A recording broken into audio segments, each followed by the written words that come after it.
আসসালামু আলাইকুম। একেবারে ম্যাপ করে পুরো একটা সিরিজ পর্যায়ে আমাদের দেশের মোস্ট পপুলার কিছু জায়গাতে গুনে গুনে কিন্তু একেবারে ম্যাপ করে করতেছে।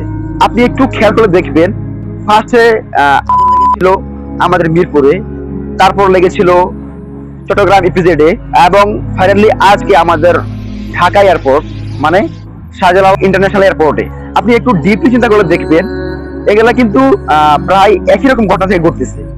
এখন এগুলো কি নিছক কোনো ঘটনা, কোনো দুর্ঘটনা, নাকি এর পেছনে কোনো একটা গোষ্ঠী, কোনো একটা দল, কোনো একটা দেশ আছে? আমি একটা ক্লু দিচ্ছি আপনাদেরকে।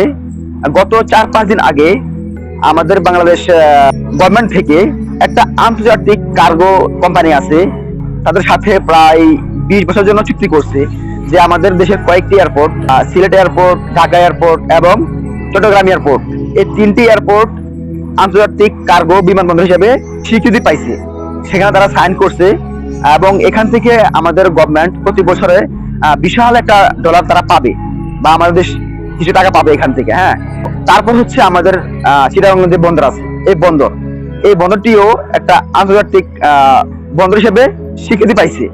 যার চুক্তি করছে, সাইন করছে। সাইন করার কয়েকদিন পরে আমরা দেখতে পেলাম যে সেখানে এতগুলো ঘটনা ঘটতেছে আমাদের দেশে।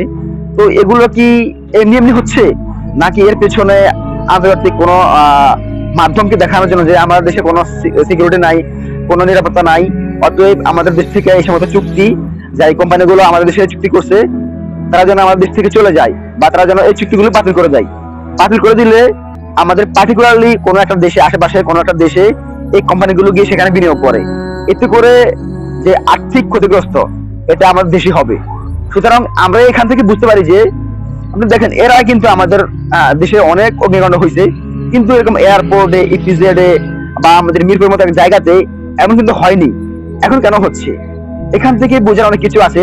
যারা একটু ডিপলি চিন্তা করেন বা যারা একটু ডিপলি ভাবেন, তারা দেখবেন এটার পিছনে অনেক বড় একটা পলিটিক্যাল দল আছে, বা একটা দেশ আছে, পার্টিকুলারলি একটা গোষ্ঠী আছে। আমি বলবো যারা স্বার্থবাদ, যারা চাচ্ছে তাদের স্বার্থ ছাড়া তারা দেশে কিছুই চাবে না।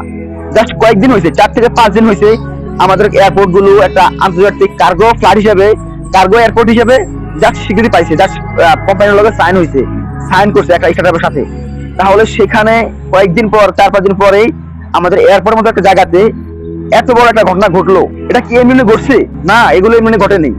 আমি সবাইকে বলবো, দয়া করে যারা ইয়াং পিপল আছেন, বা যারা একটু দেশপ্রেমিক মানুষ আছেন, যারা পলিটিক্যাল পার্টি বা পার্টির লোক, সবাইকে বলবো দয়া করে চোখ কান খোলা রাখুন।